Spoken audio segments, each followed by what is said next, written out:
Hey everybody, welcome back to Leal Legacy's Radnarok and our retrospective for the three Caballeros, where we are going to go and do a deep dive into everything you didn't know you wanted to know about the seventh Disney animated feature.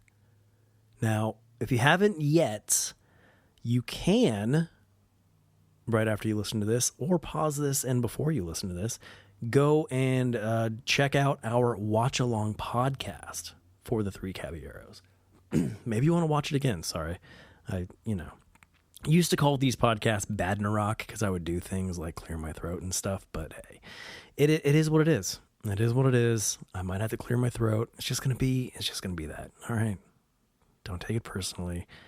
Don't take it for my lack of enthusiasm or interest or care to the quality of this podcast, because I care about all of those things. But you know what? It just happens sometimes. Okay, deal with it. What was I saying? Oh yeah, three Caballeros. We have already done a watch along podcast, so go check that out. Maybe you don't want to watch three Caballeros while I talk in your head. I don't know why you wouldn't want to do that, but if you are not interested in the watch along podcast, this is still highly interesting and entertaining, if I do say so myself, giving you everything there is to know about that particular film. So yeah, why don't we dive right into it, huh? You know what? Hold on. Let's take a break. Let's step back. How are you guys doing? Good? Yeah? I'm going to say this. I liked the three Caballeros a lot. A lot. And though it is very similar to Saludos Amigos, with the exception of our new friend making his debut in this film, Panchito Pistoles, which he is one of my favorite Disney characters. Where was I going with that?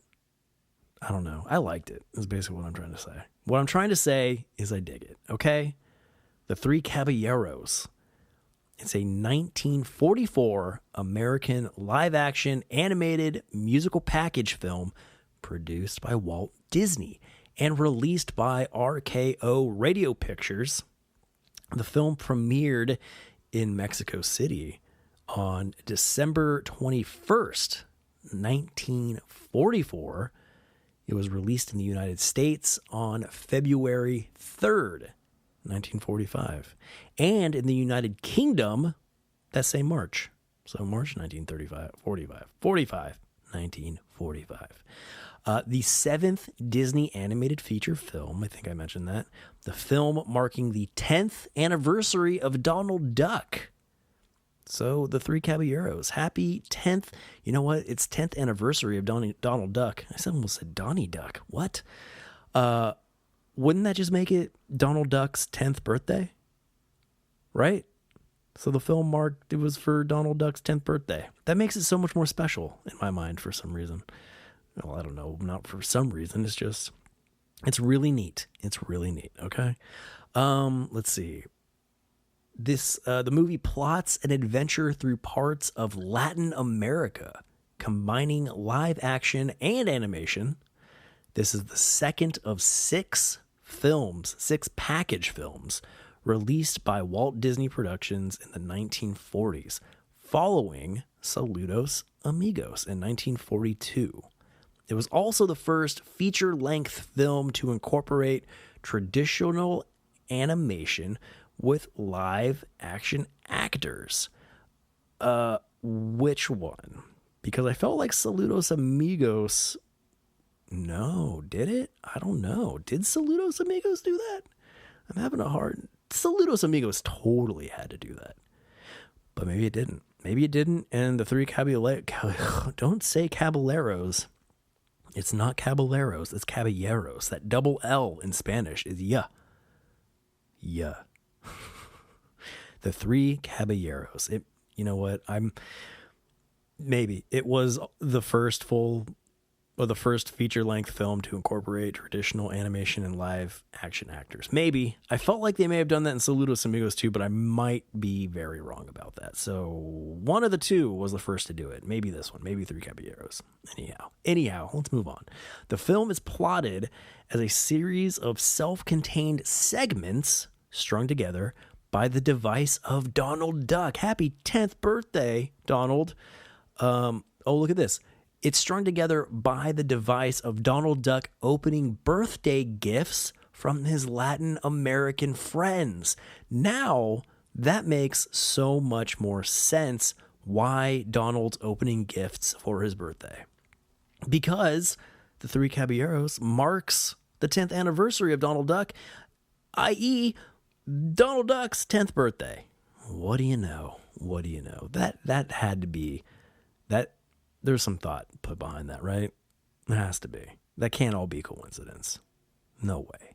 No way. No way could it be just coincidence. Let's see. Several Latin American stars of the period appear, including singers. Ooh, here we go. Aurora Miranda, sister of Carmen Miranda, and Dora Luz, as well as singer and dancer Carmen, another Carmen, Molina.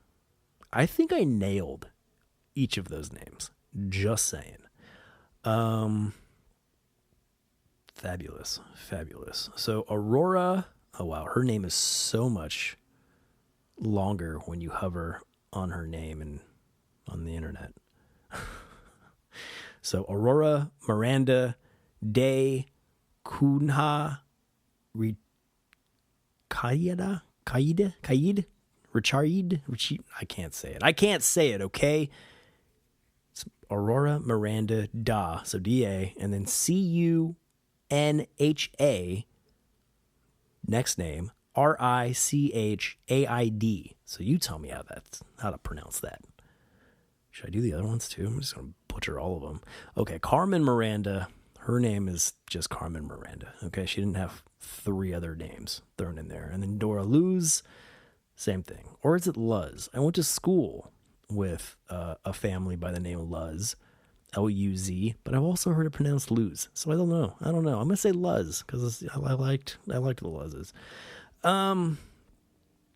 Anyway, the film was produced as part of the studio's goodwill message for Latin America.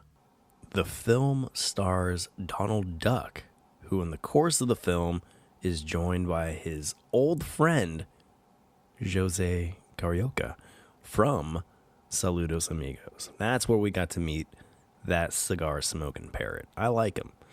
The cigar-smoking parrot from Saludos Amigos, who represents Brazil and later becomes friends with a pistol-packing rooster named Panchito Pistoles, who represents Mexico. Now, Panchito is one of my favorite characters. I just think he's so fun. And he's pistol-packing, so that kind of makes him tough, right? I think so. A couple of characters that I'm not sure we would really see today introduced, you know?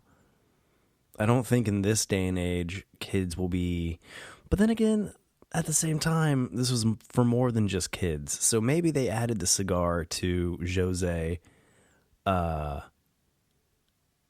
for, to kind of mature him a little bit, I wonder. And then I don't know if you're ever going to see an animated figure whose one of their defining characteristics is packing heat. You know what I mean? I don't think we're going to get a cartoon character whose shtick is they got guns. That doesn't feel like it would land very well today. But you know what? I'm glad they were made back then, because otherwise I fear that they would not exist in the forms that they're in. Now, Jose Carioca is cool, but Panchito Pistoles, and you know what? It's probably because I like his name so much. Panchito. Come on. Panchito Pistoles. Anyway, recently we took a family trip to Disney World, and I believe it was in Magic Kingdom. We got to see Jose and Panchito on a float with Goofy and Clarabelle Cow and Max Goof. So the combination was a little weird because you would imagine that on that cavalcade you would see Donald Duck if the other two Caballeros were on it, but no, Donald was nowhere to be seen. That dynamic duo of Jose and Panchito were hanging out with the Goofs. The Goofs. All right. Let's see the plot. The film celebrating Donald Duck's 10th anniversary, rad, consists of 7 segments, each connected by a common theme. In the film, it is Donald Duck's birthday. You know, I knew it was Donald Duck's birthday. When you watch the movie, they make it clear that it's Donald's birthday. I didn't know upon my last viewing that it was genuinely Donald Duck's 10th birthday. Like that's so well thought out. Bravo. I didn't really pay attention to this either, I don't think. But his birthday apparently falls on Friday the 13th, which, you know, doesn't hold a lot of significance, I don't think, in the Disney realm, but like in popular culture, Friday the 13th. Just a fun little tidbit, but yeah, happy 10th birthday, Donald. That's so interesting to me. I don't know if that matters as much to you, but to me, I just find that spectacular. Let's see. Okay. It's Donald Duck's birthday, and he receives 3 presents from friends in Latin America. The first present is a film projector, which shows him a documentary about birds called Aves Raras. Avesraras. Aves Raras. I don't know. Maybe it's rare birds. Is that what that translation is? The first segment of the documentary tells the story of Pablo, a penguin seeking the warm weather of equatorial South America. Equatorial. I'm so shocked I was able to get that word out. I guess that's South America on the equator, right? The next segment details some of the odd birds of Latin America. During this part of the documentary, he learns about the Araquan bird. Now, okay, well let's go. Okay, he learns about the Araquan bird, who received his name because of his eccentric song. So, that eccentric song in my youth embedded itself in my mind. When I was a kid, before streaming, before like Disney was part of, you know, a basic cable package, Disney Channel used to be like a premium channel, like the HBOs and the Showtimes and the Cinemaxes of the world. Depending on your age, you may have no recollection of a time where there were premium channels, but you would have your, you know, there was like basic TV, then there was cable TV. Then on top of that, you could add, you know, just a smorgasbord of other channels that were premium channels. Like I said, HBO, blah, blah, blah, blah, blah. Disney Channel was one of those. And every so often, they would do like, here's a free week of Disney Channel. I would say free weekend, but I always felt like it was longer than just the weekend. But then at that age, I was probably like, I really recall this happening around, I don't know, when I was as far back as I can remember, but let's just give like a reasonable age of maybe 7, 8, around there. And I have a distinct memory of being at my grandparents' house in San Diego, watching Disney Channel downstairs. And it wasn't the full movie of Three Caballeros, but it was a piece of it. Or maybe it was the full movie. I don't really remember it being the full feature, but I do so vividly remember the Araquan bird. Araquan bird? I still can't say that. Araquan. Aracuan. Araquan bird. And he sang this song that went like, buddy up, buddy up, yep, yep, yep, yep, yep. That's probably not very good compared to the actual Araquan bird, but that cemented in my mind as something that was just so funny to me. Like, for the longest time, I would walk around my grandparents' house going, buddy up, buddy up, buddy up, up, up, buddy up, buddy up, and couldn't explain like where it came from. Like, I feel like my uncle at one point was like, what are you saying? And I was like, it's this thing from Disney. Like, it's this bird, Donald Duck. He was making Donald Duck mad. It's like everything makes Donald Duck mad. But I guess it wasn't really until doing these podcasts where I put together, oh my gosh, that's the bird that's been haunting my dreams in a good way, in a pleasant way. I love the Araquan bird, but I had no idea what he's called. I couldn't place where I had seen him from because to me, it was just a random Disney short. So here we are, mystery solved. Like I feel so much peace being able to call him by name, the Araquan bird, and tell you exactly where he's from, the Three Caballeros. So if you haven't seen the Three Caballeros, I don't know what you're waiting for. Maybe you're waiting for, after this to go and check it out. Or you just don't care. But at least go to YouTube or something and look up Araquan bird and his song. Let's look more about the Araquan bird. Maybe I'll do a whole podcast about the Araquan bird. You know what? I will. Maybe not all about him, but look. So a little snippet of the Araquan bird is this list of Donald Duck Universe characters focus on Disney cartoons and comic characters who typically appear with Donald Duck and Scrooge McDuck, but are not related to them. For relatives of Donald and Scrooge, see Duck Family Disney or Clan McDuck. So that gave us no insight into the Araquan bird in that snippet, other than he's part of the Donald Duck character universe, the Donald Duck universe of characters, which, you know what, I really feel like may be a really cool podcast to do.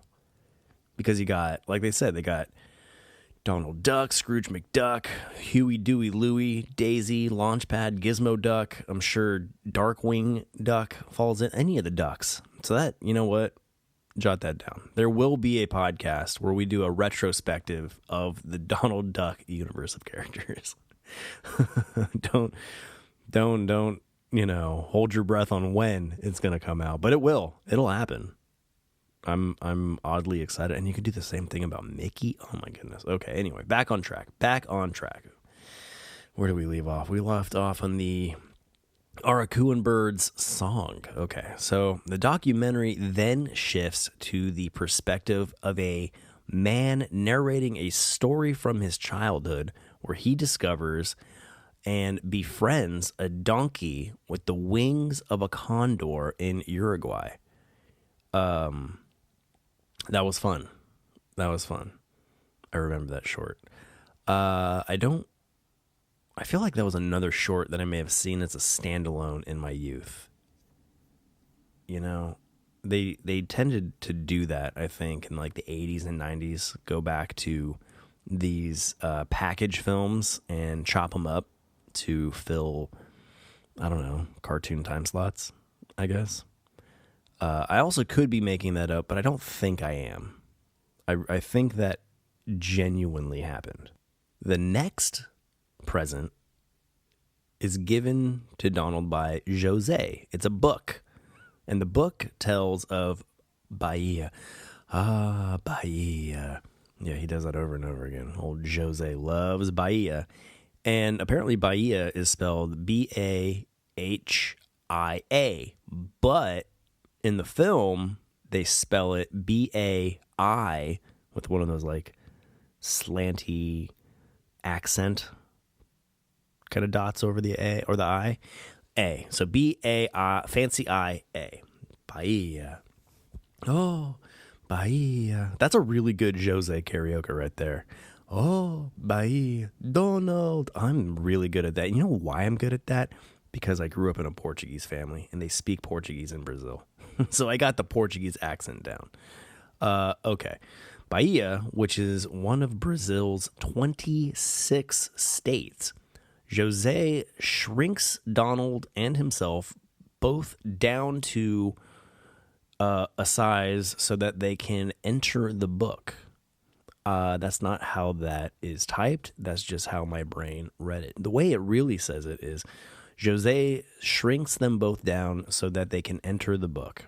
I don't know whose sentence was worse, mine or theirs, but either way, there was a bad sentence for you. Basically, Jose has magic powers, and he's able to shrink he and Donald down to a size so they can jump inside the book. Which, you know, sure, you can be small enough to jump into a book, but at the same time, how would that make you be able to enter the realm of the text? You know what I mean? I'm dissecting this too far. Anyhow, Donald and Jose meet up with several of the locals who dance a lively samba. There's a lot of dancing in this portion of the movie. I remember that. And Donald ends up pining for one girl, Yaya. Man, Donald did not pine for one girl. Donald wanted all the Brazilian ladies. All right. Yaya, the cookie seller, but fails to. Hold on, uno momento. Donald ends up pining for one girl, Yaya, the cookie seller, but fails and gets jealous of another man. After the journey, Donald and Jose leave the book. Riveting, right? It's about as exciting as that made it sound, too. It's just they jump in the book, they do some dancing. Donald's like, oh, wow, you're really pretty. But then she's into this other guy, and they're like, you know what, forget this, and they leave the book. Oh, Bahia. And, okay, before we move any further with the plot here, I really had to go back and find the song for the Araquan. I've been saying it wrong. Have I been saying the Araquan?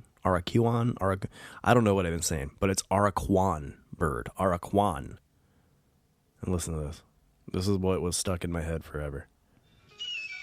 Now, he's called the Araquan. because of the peculiar sound Ready? he sings, which sounds By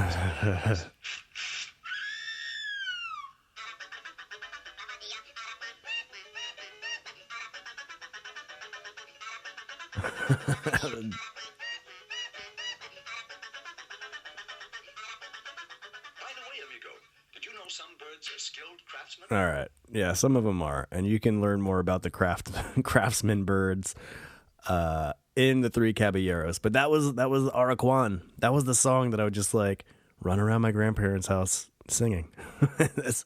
I'm sorry. I had to subject you to that because I went on a whole tangent about that song. But Araquan.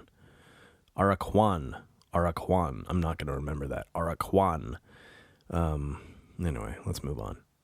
So, upon returning, Donald realizes that he is too small to open his third present. Jose shows Donald how to use black magic. Yeah, I bet you didn't realize how spooky the Three Caballeros is. Jose is a practitioner of black magic. So he shows Donald some black magic, on how to return himself to the proper size. After opening the present, he meets Panchito, a native of Mexico. Panchito Pistoles. Oh, man. What a name. You know what? Should I get another dog, which I know I will one day. I wanted to name him Fenrir, but you know what? I think I'm going to name him Panchito. But I almost feel like he has to be a Chihuahua. Could you see it? Oh, no. Panchito totally works as a name for a pit bull. Panchito the pit bull? Yeah, done. Sold. Anyhow, the trio take the name The Three Caballeros. It's pretty deep into the film where The Three Caballeros actually comes into play. And then they have a short celebration, I guess, in association with their new moniker. It's like, hey, let's call ourselves The Three Caballeros. And like, yeah, woo. And they have a short celebration over that, which that's something to celebrate, I would say. Panchito then presents Donald's next present, a piñata. Panchito tells Donald of the tradition behind the piñata. Jose and Panchito then blindfold Donald and have him attempt to break open the piñata, eventually revealing many surprises. The celebration draws to a close when Donald is fired away by firecrackers in the shape of a ferocious toy bull, with which the firecrackers are lit by Jose's cigar. So that cigar comes into use. There's firecrackers that need lighting. You look over at Jose. Yeah, I'm totally blanking and spacing on this whole portion with the bull. So I definitely want to go back and rewatch The Three Caballeros with our watch along commentary podcast. It'll be my own voice in my head with the other my own voice in my head talking about The Three Caballeros. Man, that's super meta. That's how you open a wormhole right there. Yeah, it is odd to me that the film is called The Three Caballeros, yet it's super, it feels like it's pretty deep within the film itself before there are three of them. Like Panchito, though, is a figurehead of the Three Caballeros. I'm not sure he could necessarily be called a strong focal point within the film itself. So more Panchito is what I say. Throughout the film, the Araquan bird appears at random moments. He usually taunts everyone with his madcap antics, sometimes stealing Jose's cigar and trying to make Jose jealous. His most famous gag is when he reroutes a train that Donald and Jose are riding on by drawing new tracks, causing the train to disassemble. Super classic cartoony right there. But there's my point. This is Jose and the Araquan. It's not, there's no Panchito. There's no Panchito. You know why there's no Panchito? Because packing pistoles, Panchito probably would have just shot down the Araquan and problem solved. Oh, anyhow, the film itself is broken down into 7 segments. First being The Cold-Blooded Penguin. This segment is narrated by Sterling Holloway, reproducing images of the penguins of the Antarctic, reproducing images of the penguins in Antarctic. What? That sentence, whatever. It's penguins in the Antarctic. That's what we're looking at. In this segment, a penguin named Pablo is so fed up with the freezing conditions of the South Pole that he decides to leave his home for warmer climates. Navigating the long coast of Chile, passing by Lima, the capital of Peru, and Quito, the capital of Ecuador, before landing on the Galapagos Islands. My grandfather spent many a months, I believe, in the Galapagos, or his stories made it seem that way. Maybe it was just a couple weeks. He was a commercial fisherman, so they would head down that way to catch tuna. And yeah, told me a lot of stories of the Galapagos Islands. The second segment features our fun little donkey Pegasus in the Flying Gauchito.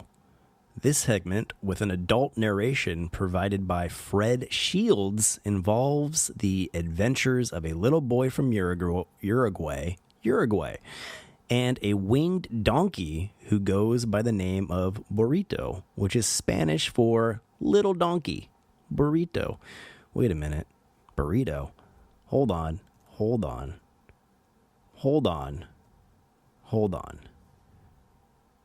Wow. I didn't realize that. Huh. Burrito. Spelled the same way. Spelled the exact same way. Burrito. Burrito.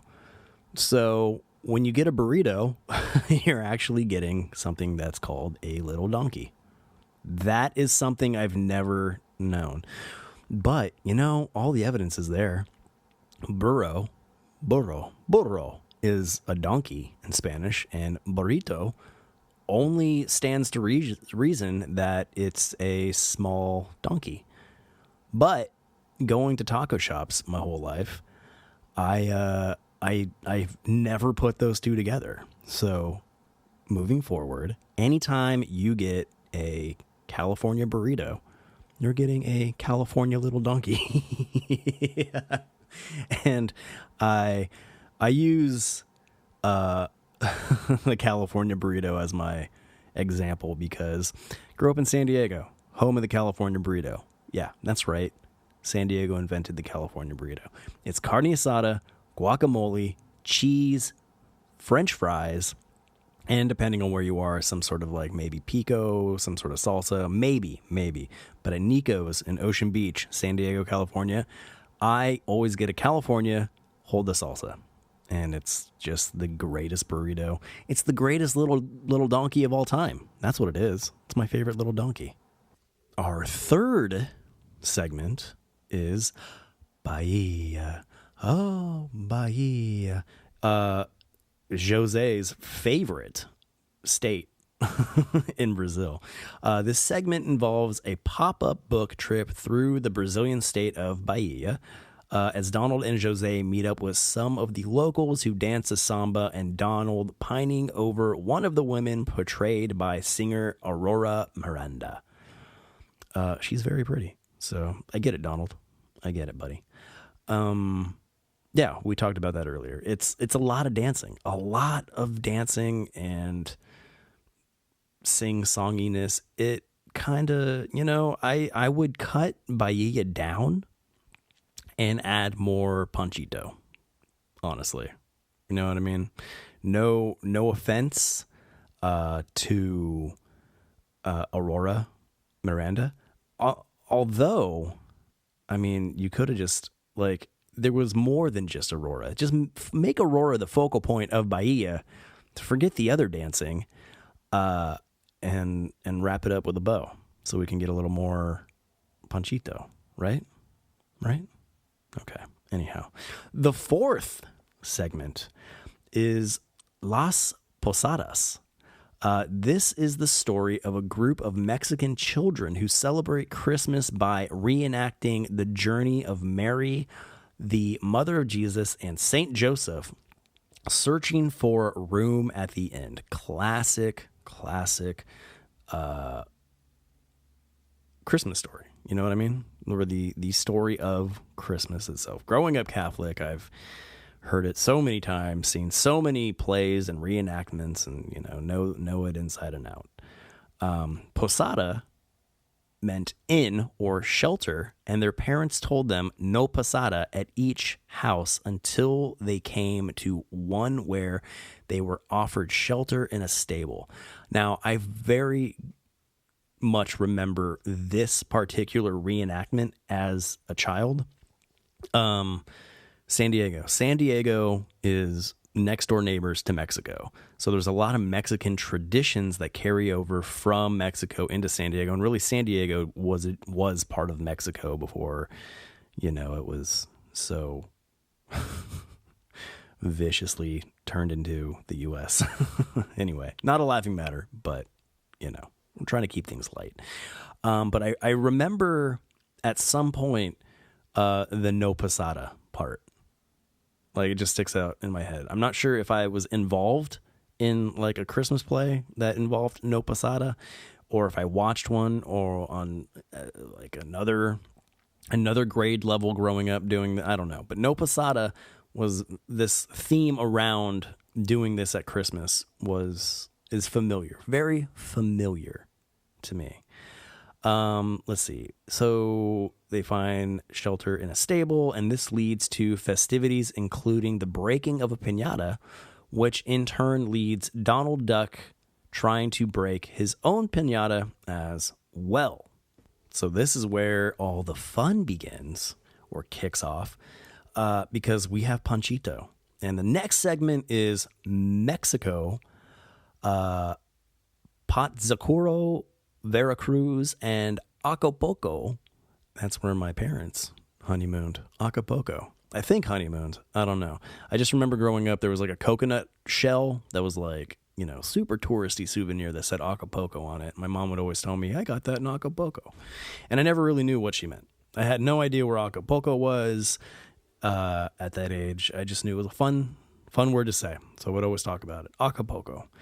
Lots of points from my youth in this. We got Galapagos, Acapulco, no posada. Interesting. Anyhow, Panchito gives Donald and Jose a tour of Mexico City and the country of Mexico on a flying sarape, or magic carpet. Several Mexican dances and songs are learned here. A key point to what happens later is that Donald is pining for some more ladies again. Yeah, see, maybe I was confused. It was Donald got, lady hungry in Mexico. So he was pining over Aurora Miranda specifically in Bahia, and it wasn't until we got to Mexico where he just went lady crazy. Let's see. Donald tries to hound down every single one he sees and gain return affections, but once more he fails every time and ends up kissing Jose while blindfolded. Oh my. Well, I wonder how Daisy felt about all of this. When did Daisy come up? Was Daisy around for Donald's 10th birthday? Lastly, which I know I said 7, but I'm counting 6 here.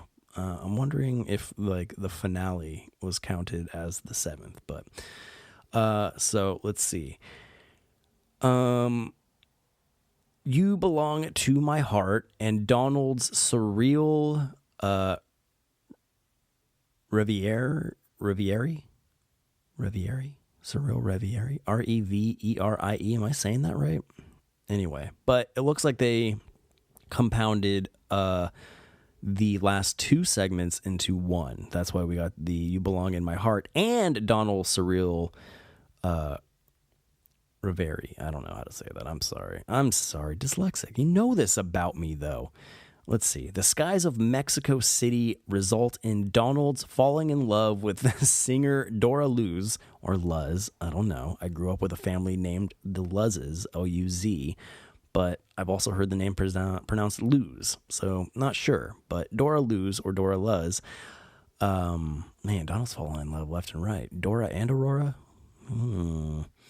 Let's see. The lyrics in the song itself play parts in the scenarios as to what is happening as well.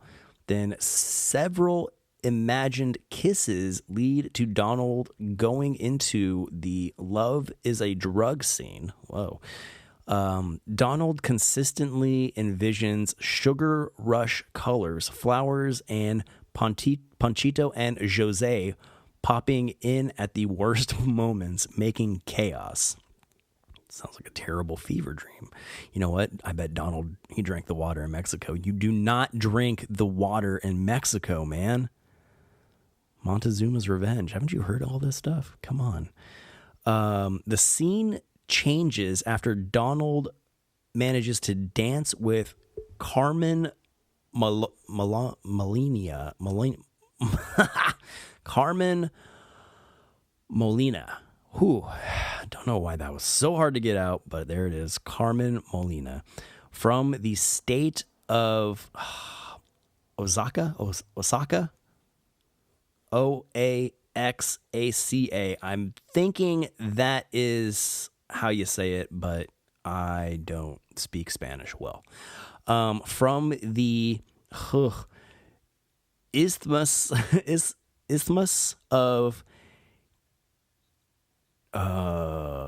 Tehuantepec. Oh, man, butchered it miserably. Yeah. Anyhow. Okay, look, it's spelled ISTHMUS, the next word of, and then the next word TEHUANTEPEC. Okay, you figure it out. Okay, I did my best. The two dance and sing the song La Zangoon. I'm losing it. The two dance and sing the song La Zandunga. La Zandunga. L-A, new word, Zandunga. I don't know. Carmen begins by singing the song with Donald quacking out the rest of the chorus with her. The drunkenness slows down for a second after Donald multiplied himself while dancing. That's the drunkenness slows after he multiplies himself? That just sounds like things are speeding up. Oh, here we go. But speeds up again when Carmen reappears dressed in a Charros outfit and uses a horsewhip as a conductor's baton to make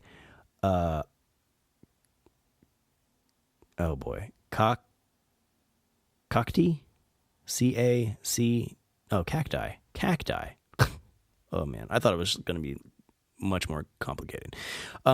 She makes cacti appear in many different forms while dancing to Jesuita and Chihuahua.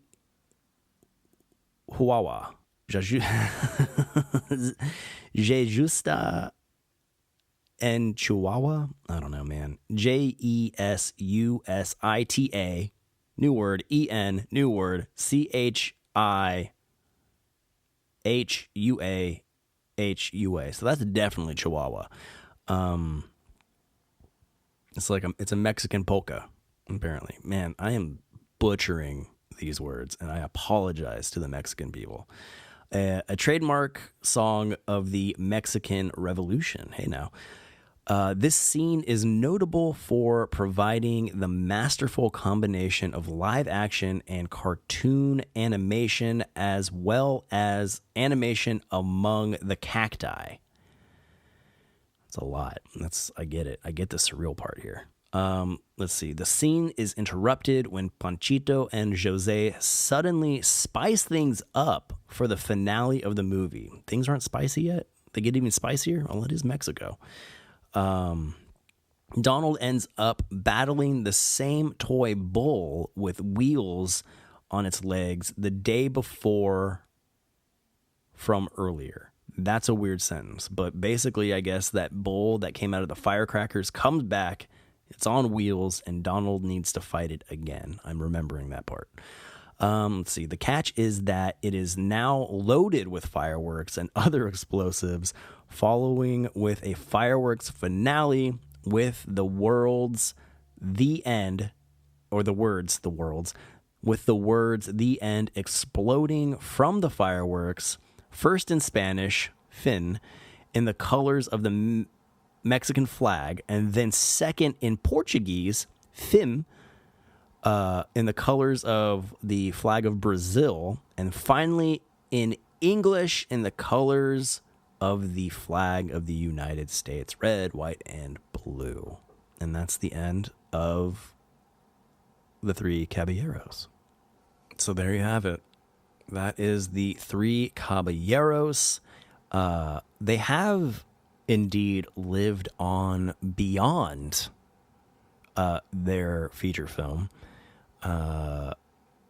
Agustin Lara's song "You Belong to My Heart" was featured in a Disney short called Pluto's Blue Note from 1947. Maybe do a watch along to that if it's available on the Disney Plus. It was then later recorded by Bing Crosby. I always call him Bing Crosby. I take the R from his last name and put it in the first name, but that's not his name. It's Bing Crosby. Also, Ari Barroso's song Bahia and the title song became popular hit tunes in the 1940s. The complete Bahia sequence was cut from the 1977 theatrical reissue of the film, probably because it was just too long and too much just watching people dance and nothing really developing from it except, you got to see Jose's moves. Let's see. Some clips from this film were used in the Welcome to Rio portion of the Mickey Mouse Disco music video. Have not seen that, but definitely going to look it up. Mickey Mouse Disco music video.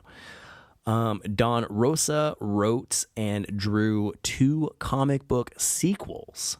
The Three Caballeros Ride Again in 2000 and The Magnificent Seven -4 Caballeros in 2005. That's awesome. In September 2006, Panchito.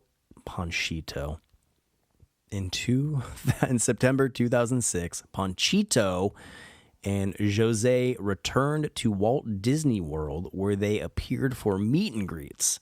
They were only found outside the Mexico Pavilion in World's Showcase at Epcot. Donald would also appear with them. Now, which is funny because our family trip, we were at Magic Kingdom, where we saw Jose and Panchito on a cavalcade, which is basically a motorized float featuring characters to do not meet and greets, but appearances, basically motorized appearances. So where they are normally only in Epcot, we got to see them in Magic Kingdom. Let's see. Then the 2011 Mickey's Soundsational Parade at Disneyland features all 3 Caballeros and the Araquan bird. Araquan bird in one parade unit. I've never seen the Araquan bird at any of the parks, and I'm really excited to keep my eyes peeled. Araquan. I hope I'm saying that right. I'm so bad at it. But I hope to see the Araquan bird in person at any of the Disney parks one day. But it looks as though it was specifically Disneyland. But maybe he'll make his way out to Magic Kingdom or any other portions of the Disney World. Why wouldn't they have him at Epcot in the Mexico Pavilion with the others? I would love to see the Araquan in person. And I hope to. All right, I'm going way, way too far in that deep rabbit hole. Yeah. Cool. Clarence Nash, Donald Duck, Jose Oliveira as Jose Carioca, Joaquin Garay, Panchito Pistoles, Pinto Colvin was the Araquan bird. That is fascinating. Pinto Colvig, is there anything you can't do? Of course not.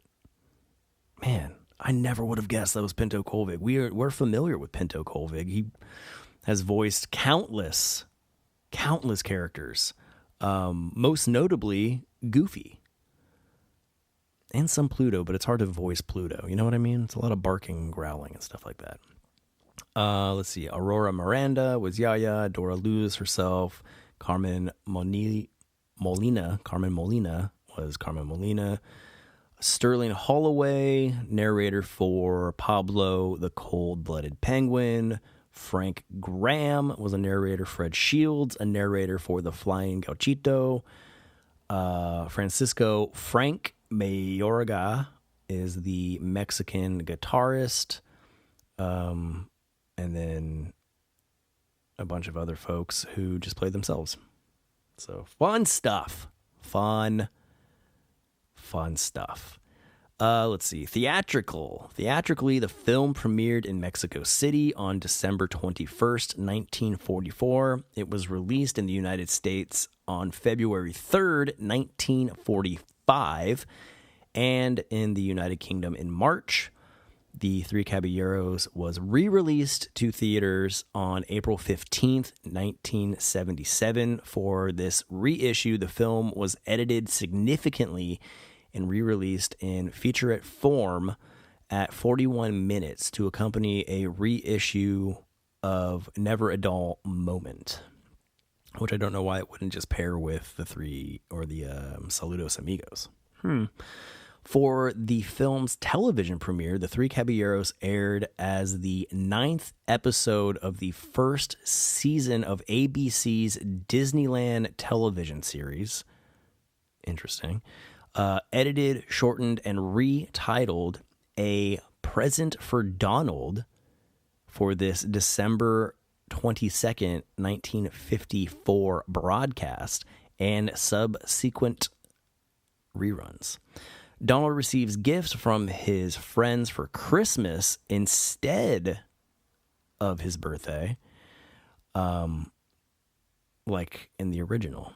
They also have a cameo in DuckTales from 2017. Ooh, I want to look that up. I want to look up that cameo from Panchito and Jose. See what episode that is. I mean, could we look up what episode that was? I mean, I'm sure we can. So it looks like the episode was called The Town Where Everyone Was Nice. The episode aired November 10th, 2018. Hold on. That conflicts with the 2017 that we read earlier. The Town Where... or was the series from... Yeah, the series was from the 2017 DuckTales, and the episode was in 2018. Interesting. I didn't want to say introducing. Interesting. Interesting is what I was getting at. Cool. Well, I definitely want to look up that episode because, you know, more Panchito, the better.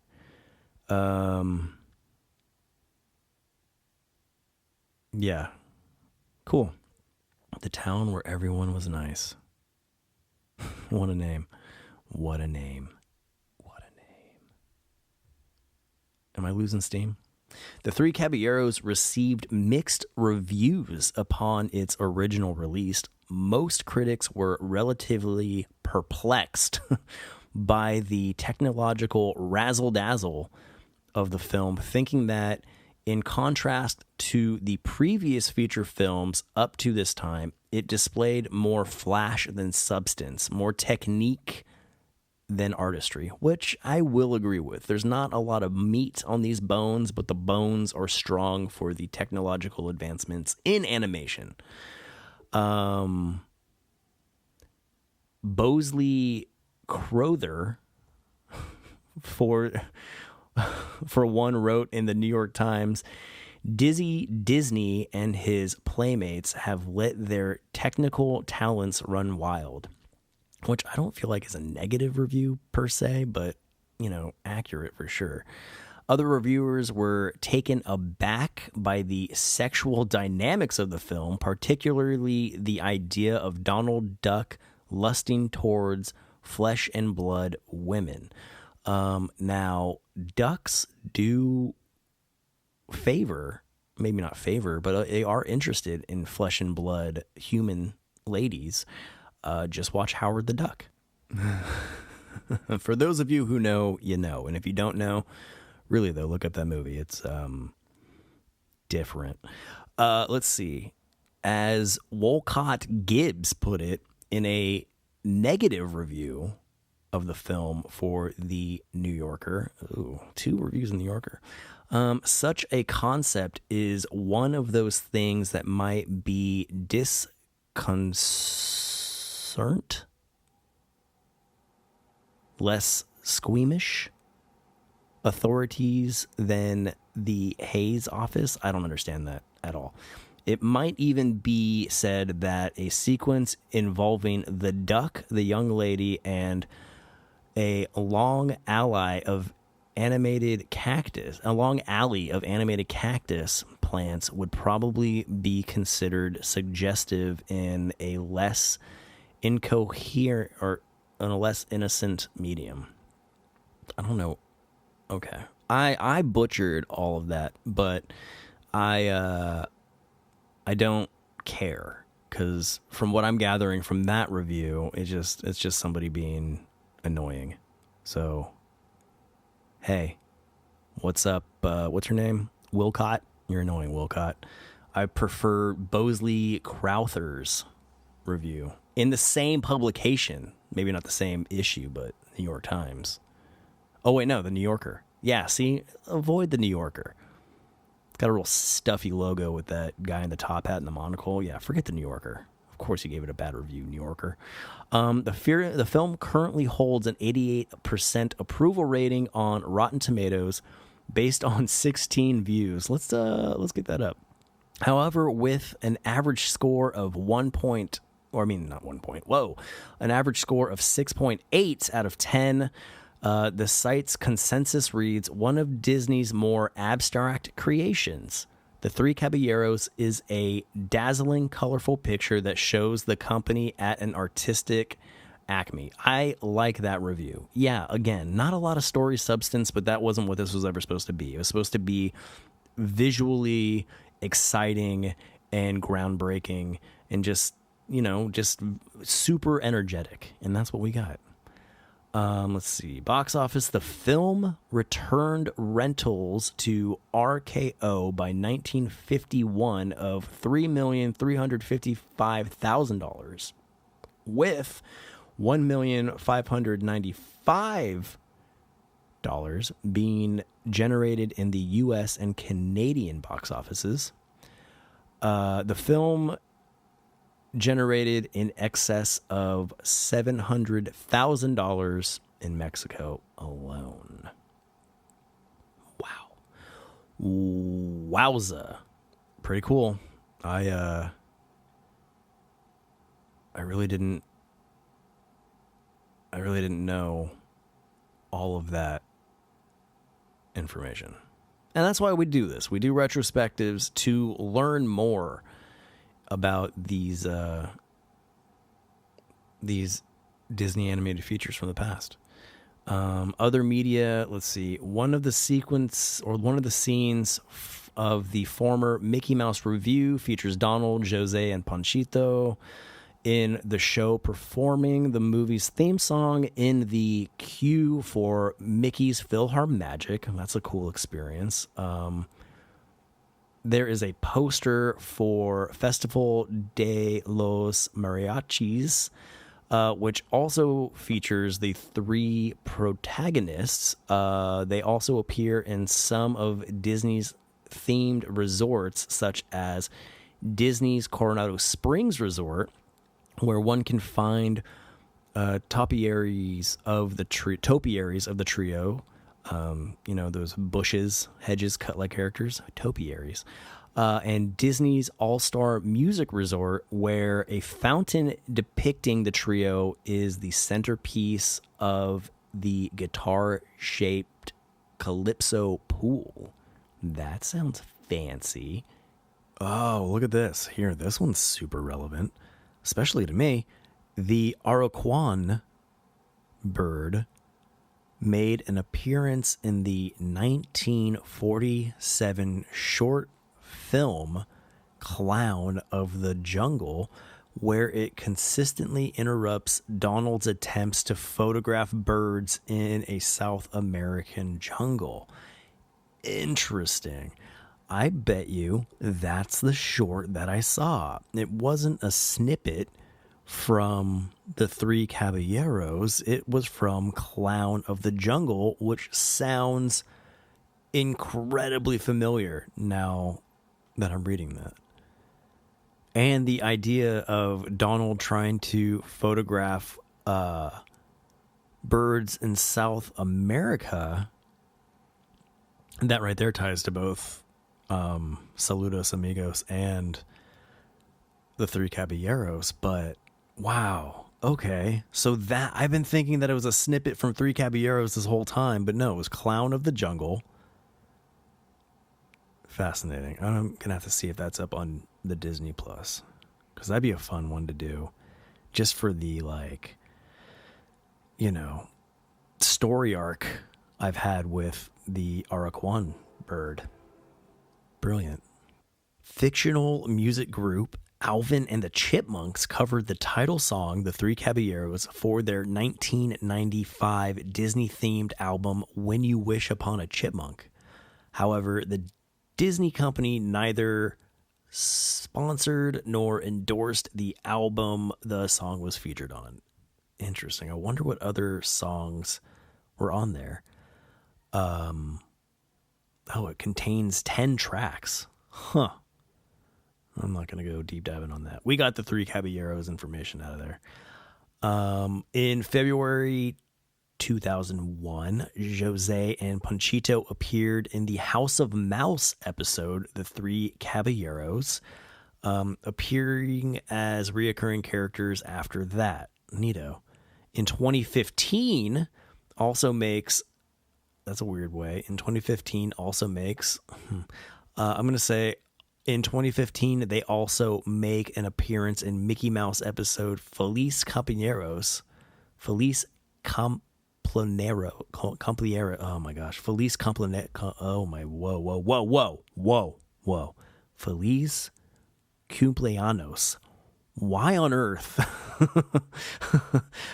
was I just... I had a moment of just overwhelming stupid. Feliz Cumpleaños as performers at Mickey's birthday. Man, they're always popping up for characters' birthdays. The pair later appeared in the Mickey and the Roadster Racers episode, Mickey's Perfecto Day, in which they are former bandmates of Donald's who perform a concert with Daisy Duck after Donald is unable to take part. You know, I didn't realize how frequently Panchito and Jose popped up, but, like, I'm feeling so satisfied right now because they are just as iconic as I'd say, like maybe Bambi. I don't think Bambi's popped up in more things. They're more popular than the Great Mouse Detective, Basil. So it's just, I mean, well, now I'm going to argue with myself thinking that they're only more popular because they were used more. So never mind. Forget what I'm saying. I'm just glad that they're being used so frequently. In April 2007, the film became the basis for a ride at the Mexican Pavilion at Walt Disney World's Epcot named Grand Fiesta Tour, starring the Three Caballeros. I have not ridden that ride at this moment, at this point in my life, though I am aware of it. I just haven't gotten to explore Epcot yet on any of our Disney trips. I know, it's weird. I did a quick little stint in Epcot where I rode the Frozen ride and did a meet and greet with Elsa and Anna. Like, the family really was geared towards that. But shortly after that, we went back to Hollywood Studios to ride Rise of the Resistance for the first time. So we did not explore Epcot. However, I technically have been there. Anyway, I look forward to riding that ride at some point. Along with many other Disney characters, Panchito, Jose, and Donald appear in the updated It's a Small World ride at Disneyland during the section portraying Mexico. That is super cool. That's something I wish they would add to the Magic Kingdom park at Disney World. I wish they would put those Small World versions of other Disney characters in the ride like they have at Disneyland. I haven't gotten to see that version of Small World, I don't believe, at Disneyland yet. So I'm looking forward to that as well. So much Three Caballeros stuff to look forward to for me. On June 9th, 2018, a new show called Legend of the Three Caballeros was produced by Disney Interactive, focusing on crazy adventures, and was first released on the Disney Life app in the Philippines. It produced 13 episodes. Fascinating. I'm wondering if we can find that on Disney Plus. Legend of the Three Caballeros. Huh. I bet you it is on Disney Plus, if I had to guess. The Three Caballeros make an appearance in the 2017 DuckTales reboot. Yeah, there you go. Yeah, we already knew about that. So, voila. Cool, man. This was one of the, after every time doing one of these retrospectives, I walk away with this sense of just satisfaction of learning so much more than I ever thought I would. So many interesting tidbits about these movies and characters. Bambi and Pinocchio, I'd say, are two of the most. There's so many not revelations, but just wild information in there. And yeah, I don't know. I just supporting feeding my Disney nerd is what this has become, and I love it so much. Check out those other episodes though if you haven't already, and of course watch all of our watch along podcasts. Listen to the podcast while watching along to your the corresponding Disney film and the accompanying companion podcasts of these retrospectives. So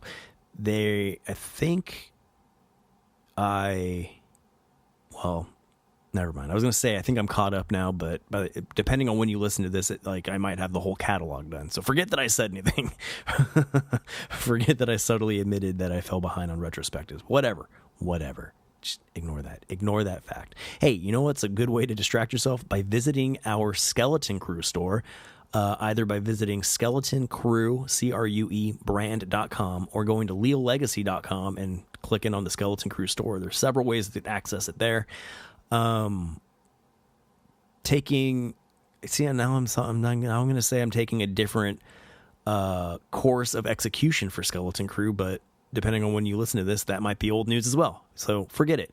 All you need to know at this point is in my undying quest to be Walt Disney, I've started developing my own characters that I'm featuring on Skeleton Crew apparel. So go check that out. I got a goat chewing on a stick of dynamite named Sparky that is influenced by the goats on the Thunder Mountain Railroad ride at Disneyland, not Magic Kingdom. At Disneyland, there is a iconic goat on that ride that is chewing a stick of dynamite. This is my tribute to him. Other characters are going to be similar tributes to Disney icons or Star Wars or just geeky things that I love personally. I'm going to make little characters in my Crewniverse, Skeleton Crew universe, Crewniverse. Not the first time I said that or the first time I laughed at that. So go scope that out. I made a little bomb guy called Boomer. Really excited, stoked about him. And another called Spooky Dude. So that's what you're getting now. Hope you like it. SkeletonCrewBrand.com, leallegacy.com/shop. Speaking of classic cartoons, why not visit our YouTube channel, where there are currently over 200 classic cartoons that I provide commentary to right on the cartoon itself. So there's no need to sync audio to the visual like you do here with our watch along podcast. This is all in one spot. It's like a watch along podcast, but cartoon length. You know what I mean? And all in one place. I love classic animation, you know, like Steamboat Willie era animation and characters of all kinds, not just Disney. Disney, though, are like top of my mark for my all-time favorite characters, but I like other characters, little known characters like Flip the Frog or Wally Whopper, Bosco, Bimbo, like tons, 200 plus cartoon commentaries right now on our YouTube. Just search Leal Legacy, or you can access all those same cartoons at leallegacy.com under the Legacy TV tab on the website. So, hey, if you don't mind, please subscribe, leave a review and a comment. It really helps out anywhere you can across your favorite podcast platform of choice. Or you know what? Why not go visit all of them and do the same thing?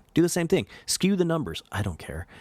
It'll just help other people find the podcast and Leal Legacy as a whole, and hopefully enjoy, you know, along with the rest of us. Man, my mind is slipping. I had a thought and it went away. What was I going to say? Like, comment, subscribe on the YouTube, on the podcasts. Is that everything? Social media at Leal Legacy. You can find everything Leal Legacy related just at Leal Legacy. Posting a lot of photos right now on our Instagram, I guess, and Facebook and Twitter too. Photos from our Disney trip. So lots of photos, lots of videos. There'll also be videos on our family vlog channel, Happy Leal, Leal, Happy Leal, one word, ever after, or the vlogentaries on leallegacy.com and the YouTube. So I think I plugged it all, right?